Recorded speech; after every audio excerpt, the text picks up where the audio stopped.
This is Into the Unknown, Chapter 1, and we are starting Section 8 on page 40 at the very bottom. From September 26th, the Fram lay frozen in the drift ice, and many a long day would pass ere she would be loose again. Nansen's theory of a current over the North Pole would now prove to be correct, or the reverse. It was a monotonous time that was approaching for the men on board. At first they drifted, but very little northward, each succeeding day bringing but little alteration. But they kept a good heart. They had a good ship, excellently equipped, and so they passed the days as best they could, now occupying themselves with seeing to the dogs or taking observations, etc., while reading, playing cards, chess, and making all kinds of implements, filled up the remainder of their time. Every now and then the monotony of their existence would undergo variation when the ice pressure set in. Then there was plenty of life and stir on board, and all hands would turn out to do battle with the foe. It was on Monday, October 9th, that the Fram underwent her first experience of a regular ice pressure. Nansen and the others were sitting after dinner as usual, chatting about one thing and another. Then all at once a deafening sound was heard, and the ship quivered from stem to stern.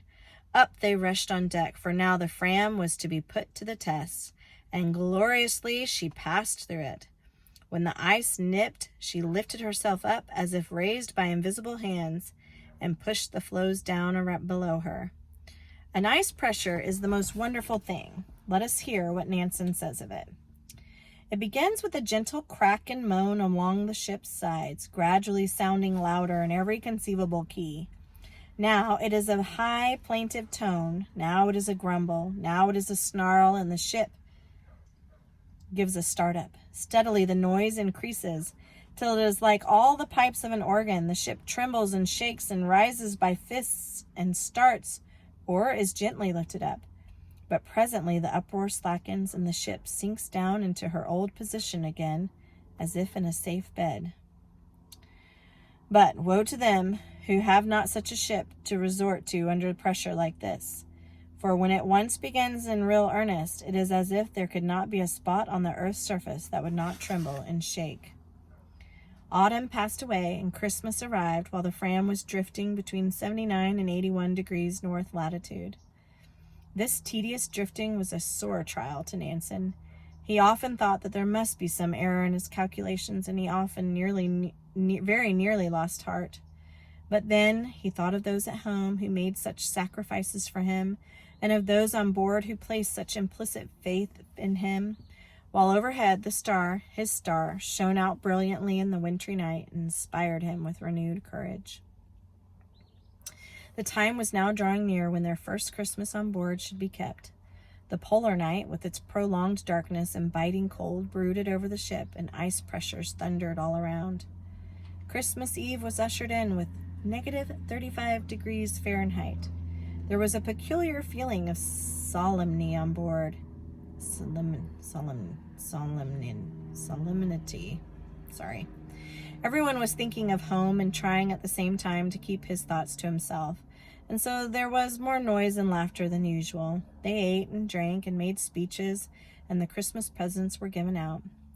Then came New Year's Eve with a brilliant aurora shining overhead, and still each one on board felt that irrepressible longing in his heart. Meanwhile, month after month passes without much change. The men on the Fram lived their lonely lives. On Friday, February 2nd, the Fram reached 80 degrees north latitude, an event that was duly celebrated on board.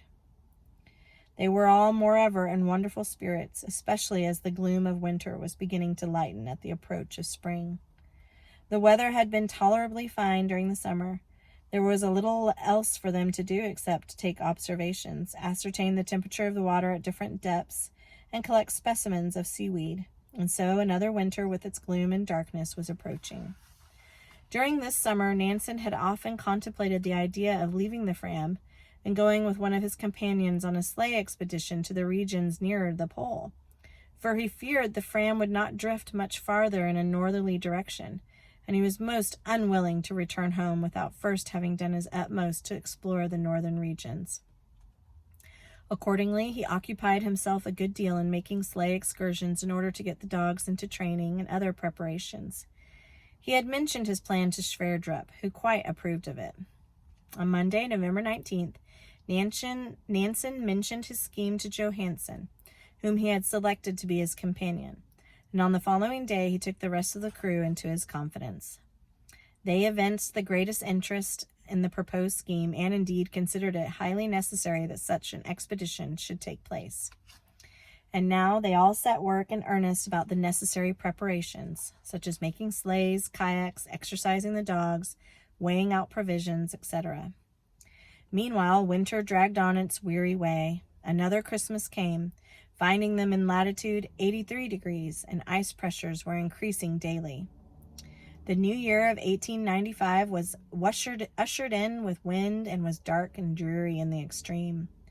On January 3rd, the famous ice pressure occurred that exposed the Fram to the severest strain any ship has ever encountered and lived. At 8 a.m. on the morning of the 3rd of January, Nansen was awakened by the familiar sound of an approaching pressure. On going up on deck, he was not a little surprised to see a huge pressure ridge scarcely 30 paces away from the Fram, with deep cracks reaching almost to the ship itself. All loose articles were at once stowed away on board. At noon, the pressure began again, and the dreaded ridge came nearer and nearer. In the afternoon, preparations were made to abandon the ship, the sleighs and kayaks being placed already on deck.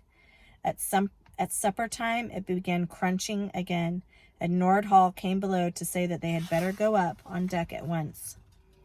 The dogs, too, had to be let loose, for the water stood high at their kennels. During the night, the ice remained comparatively quiet, but next morning the pressure began again. The huge ridge was now only a few feet from the ship. At 6:30 on January 5th, Nansen was awakened by Sverdrup telling him that the ridge had now reached the ship and was level with the rails. All hands at once rushed on deck, but nothing further occurred that day until late in the evening, when the climax came. At 8 p.m., the crunching and thundering was worse than ever. Masses of ice and snow dashed over the tent and rails amidships. Everyone set to work to save what he could. Indeed, the crashing and thundering made them think doomsday had come, and all the while the crew were rushing about here and there carrying sacks and bags, with the dogs howling and masses of ice pouring in every moment. Yet they worked away with will until everything was put in a place of safety. When the pressure was over, the Fram's port side was completely buried in the ice mound, only the top of the tent being visible. But she had stood the trial, passed through it gloriously, for she came out of it all uninjured, without even a crack. There she lay, sound as ever, but with a mound of ice over her, 6 feet above the rails. And that is the end of section 8. Section 8 on page 44. Yeah, section 8.